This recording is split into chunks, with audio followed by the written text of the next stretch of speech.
And we're back to another episode of Let's Play Soul Blazer. I'm your host, the RPG Guy, and this will probably be the last episode because we have come near and far, and it's time for us to, hit up the old trail because we've got an asshole's cock to kick. I'm just reaching there. So, alright, the six don't shine, and we're swallowed into the Aurora. I'm gonna part the Red Sea with my dick. Or in this case, the Blue Sea. Anywho, get some animation there. Oh. Butthole. The gate to the world of evil finally opened, but you need the Phoenix's help to defeat Death Toll. When the Phoenix joins you, the Palace of Death Toll will appear in the world of evil. Butthole, try to find 3 symbols. I'll give you a fucking symbol. Well, we have 2 of them already, so we're only missing the 3rd one. So that's not going to be too hard to do as we're running about here. Monsters. And look at all that XP we got just from that alone. Let's see if we can get that. No, I can't kill that. Son of a bitch. It's always something. Alright. Die. Oh, shit. Okay, so from the look of it... Oh, God, these little fuckers. So for these guys, you gotta kind of stand a set distance away from them in order to reach them. Because you can't hit them when they go invisible, but yet they can still hit you. So, yay for that, right? Die, you little fucker. There we go. Oh, look out. Let's see if we can reach them. Die. Die. Die. Get some. Yeah. Oh, shit. Ooh, look out. Look out. Alright. Let's see here. Nope, can't do that. Just kill this asshole then. Die. I arrow you!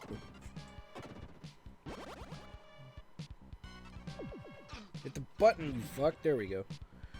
Alright, so we'll head up and over and around. There's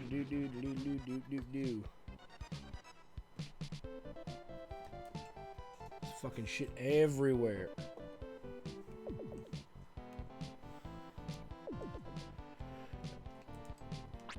Alright, come on.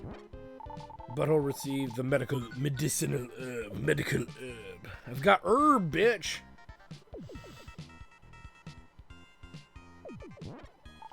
And some fucking gems. Not that we really need the gems right now, but what are you gonna do? Alright, let's see. Is there anything over here? Not really. Well, wait a minute. Up the fiery paths we go. For those of you wondering, this is what a Del Taco line truly looks like, because it's got fire on both sides. It knows that it's gonna burn going in and it's gonna burn going out. Del Taco! I am not the spokesperson for Del Taco, and if that was supposed to be a positive Del Taco message, hell no. Oh, god damn it. Stand. Fuck. Just let him hit me. Fuck it, I don't care anymore. My goal here is to stay far enough away from the statues that I don't have to dick with them. Die. Son of a bitch. Jeff Goldblum, why are you attacking me, brah? If anybody gets that reference, good for you.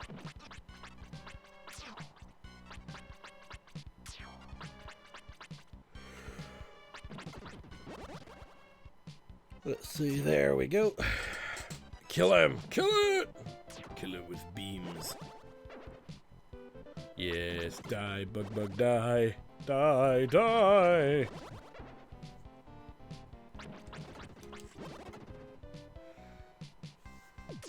Do. Let's see here. Come on. What the fuck does it take to kill you? There we go. Get it. Yes. Uh-oh. Well, there's obviously something we gotta do. You know what? We either will go forward here, or I'm gonna go backward. We need to go backwards. Need to go backwards. So we're... Yeah, we'll go backwards. In order to get that chest, we actually got to go to the teleporter area from earlier, kind of where the realm of the realm of the master, and from there we'll be able to get that chest amongst other things that we need to do. Whoops, sorry. Do do do do do do do do do do do. In we go. Out we go. Goodies for me. What could you be? The red hot ball. Alright, so we've got all the red hot stuff. Testicles. And now with that, we have the ability to go and turn all of the red hot stuff in to the Dwarf King. Yeah, turn it into the Dwarf King. Maybe he'll give us some crack cocaine. So... obviously, this is what's needed for the Phoenix. So yay for that. So let's go do that. Because you really can't technically beat the game without the Phoenix power. So, gots to go back. Alright. So now we are back in Soul Mountain, or whatever it's called. Soulless Mountain. Soul Mountain. Mountain of Souls. And we're gonna head down and around. Here we go. Damn right I made it, motherfucker. Give me the power of the Phoenix! The Phoenix Force. Give me the power of the Firebird. La dee da da da da da da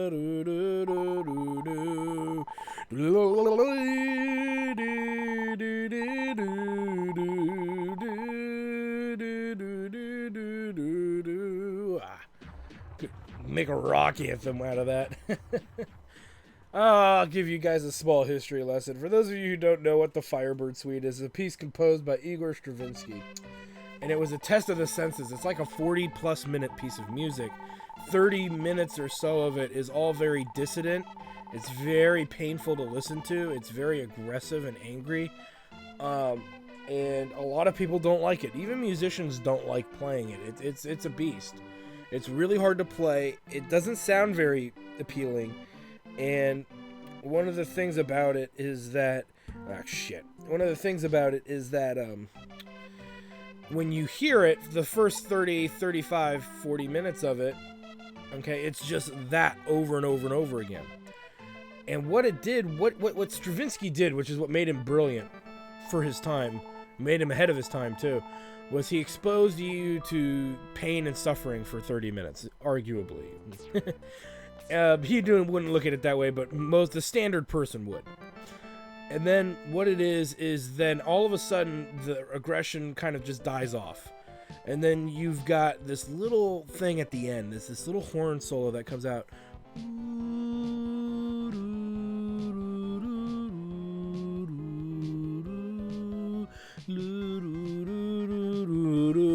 And then the whole orchestra comes in playing, and it's probably the most beautiful thing you think you've ever heard.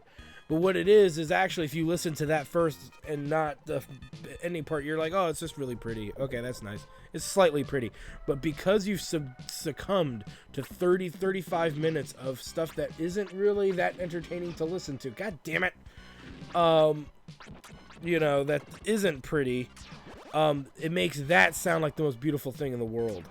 And that's what I think Stravinsky was trying to do. It is called the Firebird Suite. It has to do with the rageful fire of the phoenix, of a phoenix, and then that nice, pretty part at the end supposed to be the rebirth, the rebirth. You could say he wrote it on a theme. You could say a lot of different things.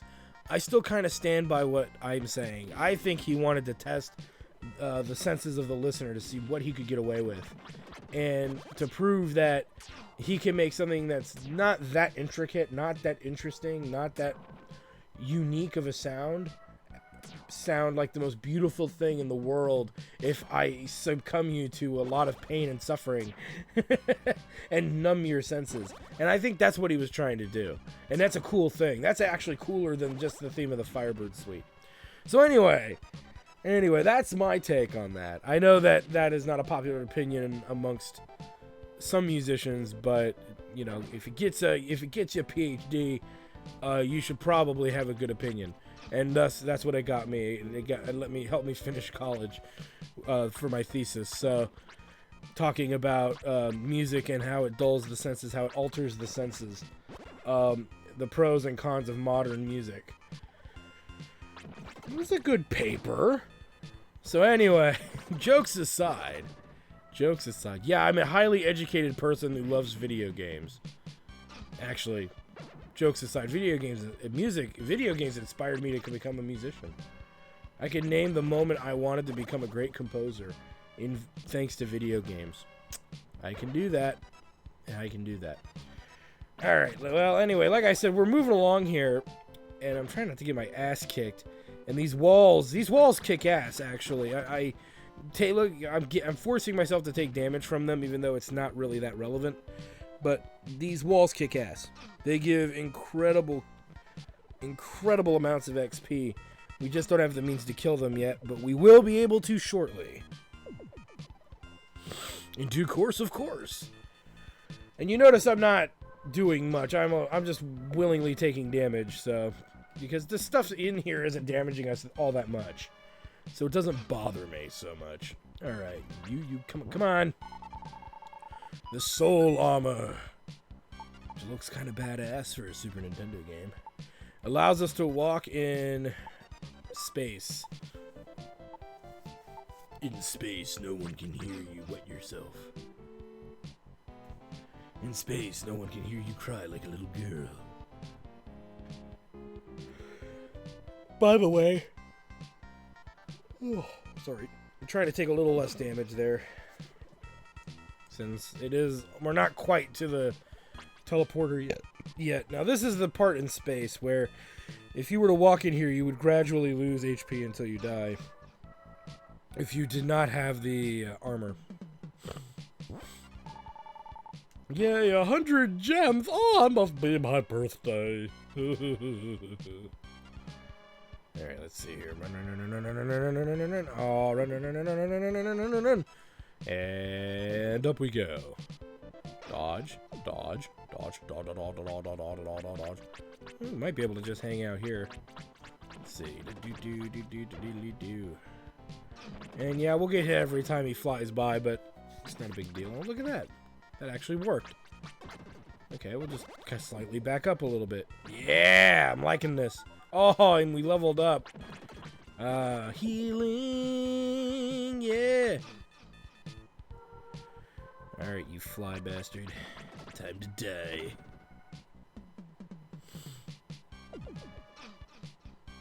There we go. And let me see here. Head up and over. It's around here somewhere. Fucking shit. Never mind. We need to go this way anyway. Woo-hoo-hoo. Go. Run! Ow, he hit me. And we get the Soul Blade, the strongest sword in the game. That actually is the only sword that can take down the walls. Come here, wall. Die. And look at that, 4,000 XP. So if you are much lower level than 24, like we're level 24, to me this is like the basic level most people beat the game at. But if you're at like a lower level or you're speed running, my suggestion is to actually just go walk back and forth between these two parts of the game and just level up off the walls here, because you'll level up rather quickly. I don't know if we'll hit 25 because we literally just hit 24, but it gives you an idea the possibilities of how quickly you can level up. And I highly recommend it. If you need to grind for whatever reason, or if like you're a quasi speedrunner, you could shave off maybe 20 minutes of gameplay if you, ignored the enemies that don't give you anything, that aren't part of the continuation of getting to the end of the game. I know for a fact that there are monster portals you don't have to open. But then at that point it's not 100% complete, right? But it's up to you how you want to do your gameplay. But I always kind of tell people if you're having trouble with the final boss of the game, at least in this game, just level up. It'll be more forgiving. You could sit and fight, these walls for an hour and probably get at least a level, maybe 2. Ooh, almost forgot about you guys. Die. And there's the Phoenix in full force right there. Every time I shoot a Phoenix at it, it looks like it's costing us 2 gems. Not a big deal. And there's nothing over there. Alright, so let's go save. Because saving's your friend. Yeah, do I need to save? Dude, this is the real question. Do I need to save? I don't think so. We're going to do this balls deep. Come this far already. I hate to have to go through all of it again. But fuck it. No. Gotta save. Well, okay. Here's what I'm going to say. Okay. So, item-wise, there's only 3 items of choice here. The power bracelet, the shield bracelet, and the magic bell. Because the Phoenix burns through our gems, and you'd be surprised how quickly that actually goes by. I would say that the power bracelet and the bell will do a lot when it comes down to keeping your gem supply high, because you can't beat the boss without gems. So if you run out of gems, it's a game over. You may as well let him kill you. So, that's really it. The shield bracelet, you probably aren't going to get much use out of, because you're just not going to do enough damage fast enough, because he's going to get some hits on you that are just cheap as shit. So I stick with the power bracelet until, my gems get low. When my gems are really low, maybe down to a couple hundred, I will swap over to the bell. The soul cannot die. I will put you in a deep sleep. Well, that sounds refreshing, actually. Oh, shit. As you can see here, he's got one of those attacks that just is kind of dumb. Can't do it. Will follow your ass everywhere. Oh, come on. Move. Dodge. Dodge.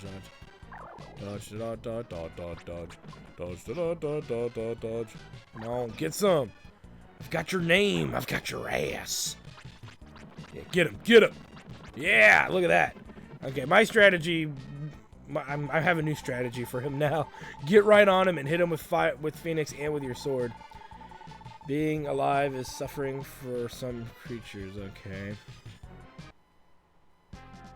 Alright, so here's the fight here. Now, Death Toll is going to erect these little blue dildos. And the idea is that we have to hit him square on in the face once all the blue dildos are dead. And as you can see, I'm already taking some significant damage here. This is not good. And you can see the laser beams kind of, just bounce towards the direction I'm standing. And that never changes. So that could be rather tricky. We're about to die here. Oh, God, I want to live. I want to live. There we go. And let me see. Do I want to change? Put the shield bracelet on. Okay, yeah, that does not. As you can see, shooting at the rubies do nothing. So no point in that. Oh my God, did those beams come out as nipples? That's awesome. Alright, bring it. Look at it. Oh, I just got in range of that. Son of a bitch. Yeah, this is a pretty rough fight. It's those little fucking reflect beams those little laser bitches that bounce around that are fucking pissing me off. Get him. Yeah. So to give you an idea of HP, he has about 100 HP. Each time we hit him with Phoenix, it does about 2 damage or so. I forget if it has to do with the power bracelet or not, but it's about 2 damage. So it'll take about 50 hits to kill Death Toll here. Easier said than done, I assure you, but it can be done. And if you have to take damage, try to only take damage from the bouncing nipple beams. They don't really come out as nipples. They look like they come out as nipples when I'm looking. Because I'm not using my peripheral to see them come out of the ruby. I'm looking straight at Death Toll the entire fight. It looks like it's coming out of his nipples. Because they always, like, reflect off his nipples. Let's wait these beams out and see if we can change the fortune of this. No, see, it took me even longer to reset, so that was a bad idea. Just fucking go for it is really all I can do. Now you gonna get it, Bobby?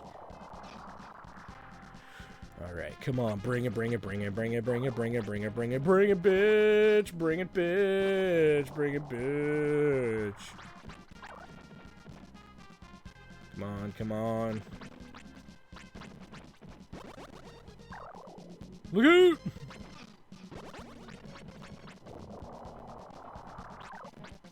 Let's see. Dodge, dodge. Ow, he hit me. Come on, he's gotta be almost dead. We're not gonna make it. Come on. Get him.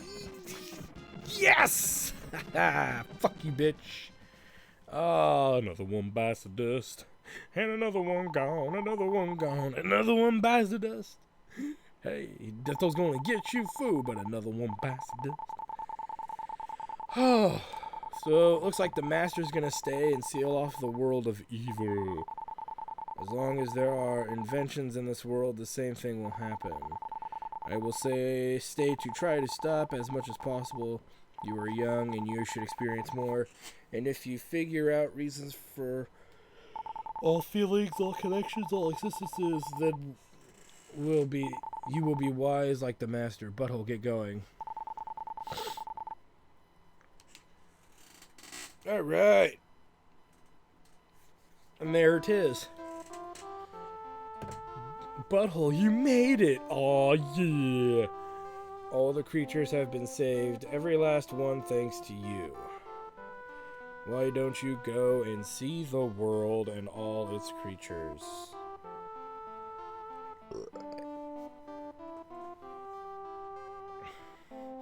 So anyway, there it is. Oh, we finally got through it. You finally made it. First of all, let me say thank you.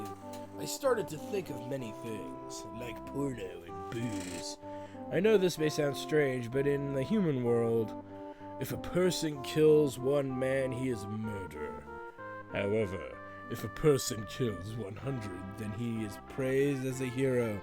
I don't know what fucking world you live in, bro, but this is in the Middle Ages. It can't be. There's fucking laboratories and shit. It's a bad excuse. It's a bad answer. But, yeah. I mean, Death Toll isn't really that hard. It's really just an endurance test. In my opinion. And as you can see, it really was kind of an endurance test.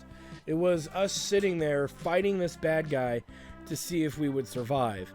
And to me, you're gonna take damage. I mean, I'm sure there are people that can ace that fight, but I'm talking from the practical perspective here.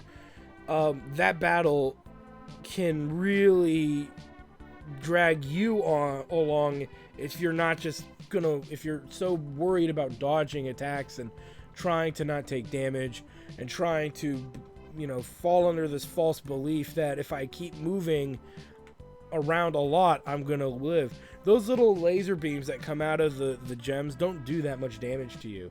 And you're doing more damage to Death Toll than he would be doing to you. And if you stand between the two fireballs, and all you gotta do is take out the blue little pillars, aim up at him, if you get 4 or 5 hits in, you're already on your way to killing him before he could possibly kill you.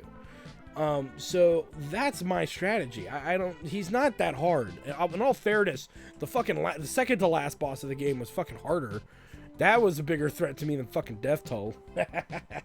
But that is one of the natures of some RPG games, you know. Some people might have thought my strategy for the last boss was dumb, but it works for me. I'm not familiar with an easier strategy to beating that boss. You know, none of my friends found an easier way to do it, so I just presume that there isn't an easier way to do it. So, you know, yeah, he's not that difficult of a boss. Some of you might be going, why aren't you paying attention to the story? I'm not controlling it. I put the controller down all the way over here. It really just runs on its own, and it's everybody talking about what you know, what's going to happen in the future. How's everybody feeling? I will say that the Soul Blazer trilogy, again, this story-wise is the weakest Soul Blazer. Its story is very blunt. It's very annoyingly obtuse in a way that it just is. It's ridiculously blunt. Okay, it really, really is. But what's nice about it is at least there is a story. At least it's a constant discussion of story evolving. But there's not much to it. All the characters in it have minuscule roles. It's really just the master and yourself, Dr. Leo and his daughter, and even the daughter isn't that interesting.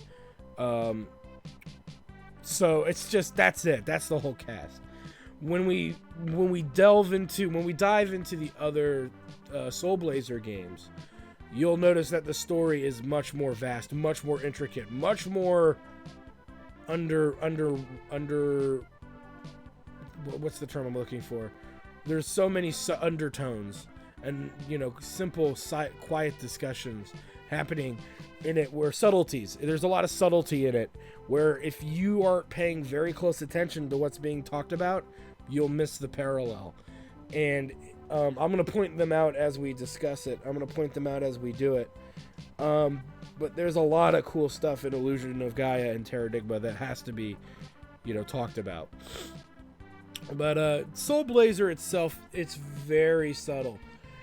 The theme of the first Soul Blazer is that that technology unchecked will create, you know, the ultimate technology, but at what cost? It brings the devil, or in a sense, back to life, or allows the evil deity to come to the real world and destroy it.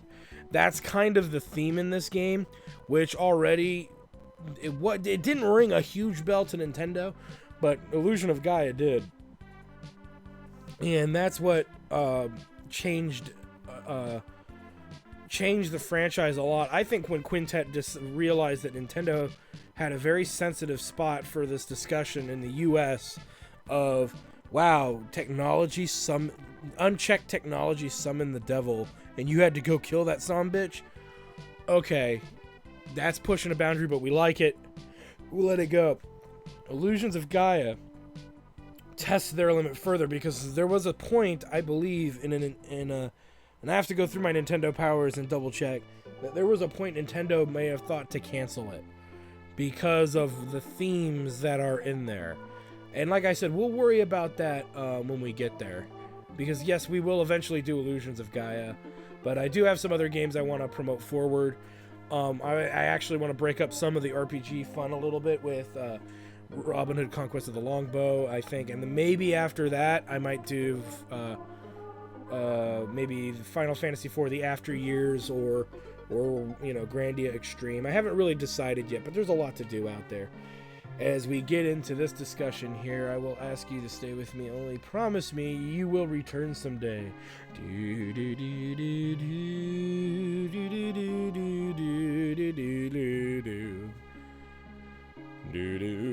Promise me that you will one day return. Sure, I'll return with my dick out. Not like I have many options. I have to say yes. Some people actually think that there was an option to say no. But you know what? I've never actually played the Japanese version of this game, so I really couldn't answer that for you. But it would seem like a stupid thing to ask you that, you know? I'll return, butt naked. Oh, yeah. Do do do do do do do do do do do As the sun sets. Grass Valley at sunset, the glistening ocean, the restored world was beautiful. It was beautiful. Beautiful. All the creatures stopped and looked at the beauty of the sunset. The longest dialogue box ever. Let's go. Like I said, pressing buttons does nothing, by the way. One was his child, and one was his friend. The creatures were in awe of the scenery. In awe of the scenery. Suddenly, a light ray shot into the sky. However, no one noticed it. Come on. Come on. Even my controller's battery's dying. I think my controller battery just died. Or is about to die. Perfect timing, right? Helen Hunt, is that you? Make out with me. Let me bear your children. Or you should bear my children, rather. Elisa was standing all by herself. Come on. Standing all by herself, waiting for Butthole's glorious dick to rain from the sky.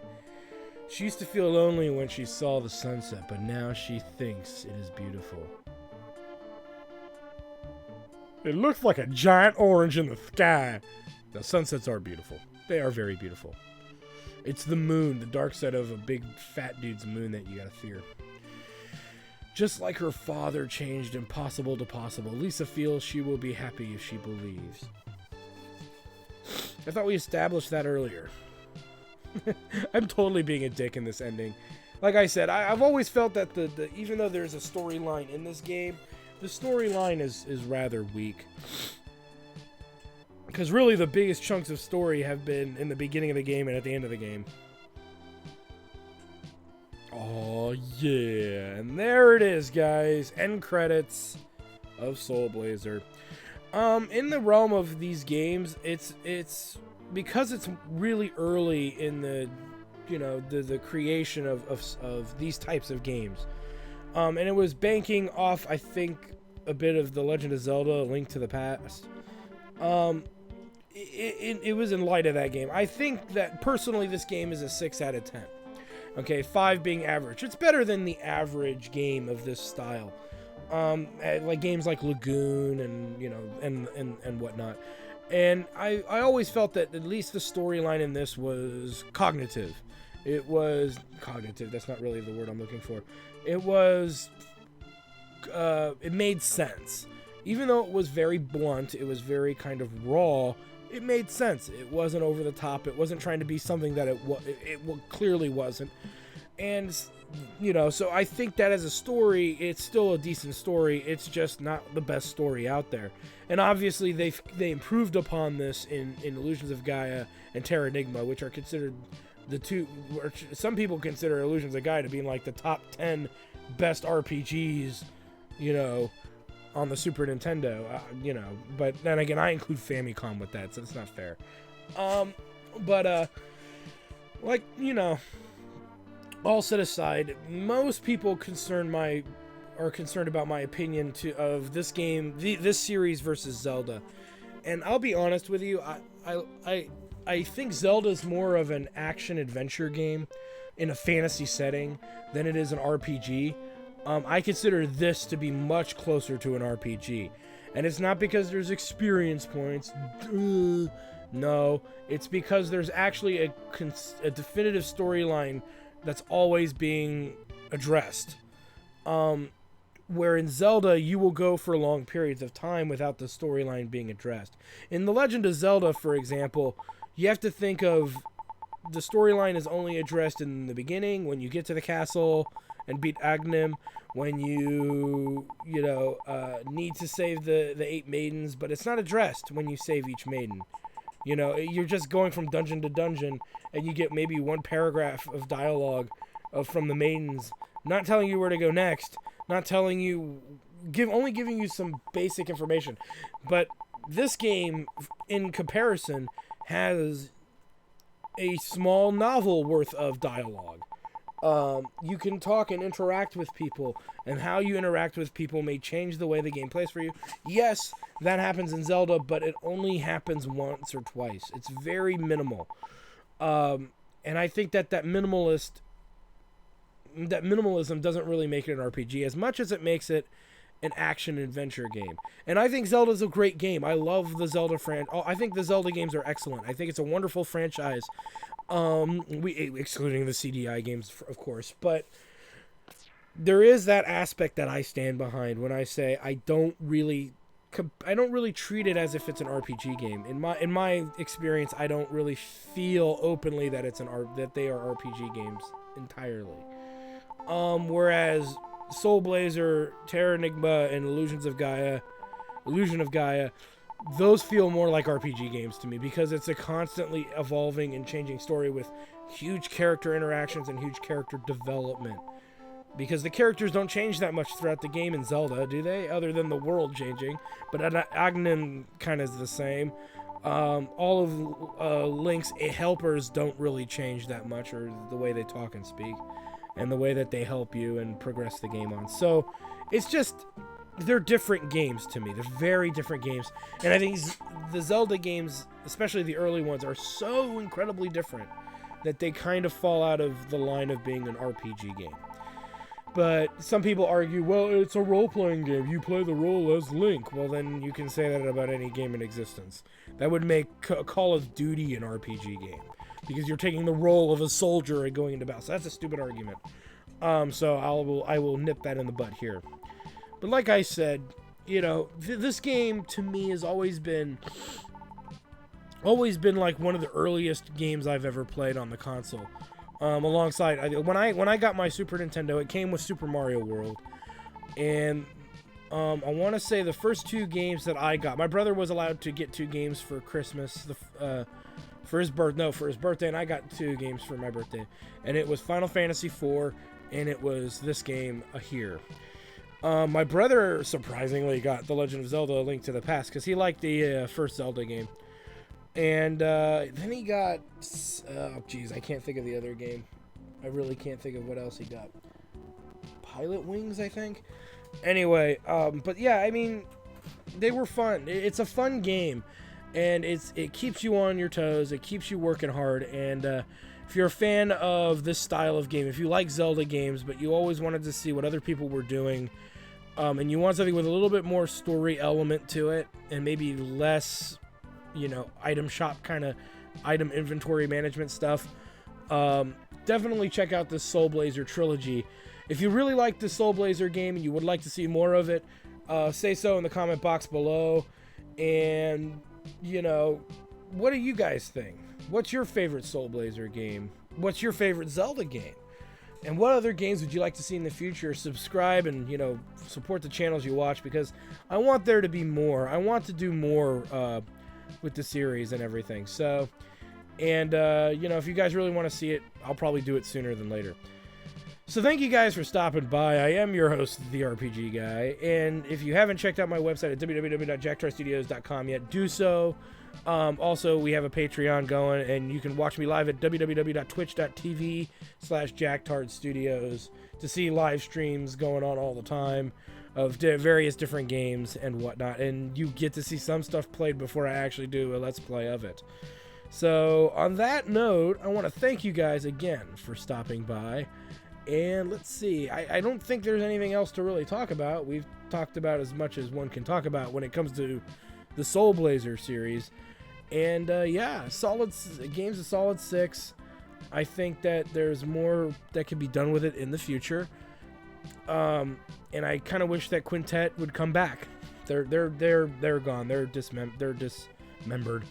No, they're not dismembered, but they are disbanded. They don't really exist anymore. So they broke off into 2 different companies. Quintet stayed its own thing, and then there was Shade, the company Shade, or Shadow, or Shade. I think it's Shade, and they stick around. So anyway, dang it, because they did make Grand Stream Saga, and that's supposed to be very loosely connected to the Soul Blazer trilogy. So some people call it a quadrilogy. But I guess not anymore. Anywho, thank you guys for stopping by again. I am your host, the RPG Guy. And we will see you next time. Bye! Well, I hope you guys enjoyed that video. Please take a moment to check out more episodes from the RPG Guy, Tuesday Night Team Up, and more. And please subscribe. Always support the channels you enjoy watching, and while you're at it, follow us on Twitter, Facebook, and Google+. Keep on gaming hard. See you next time.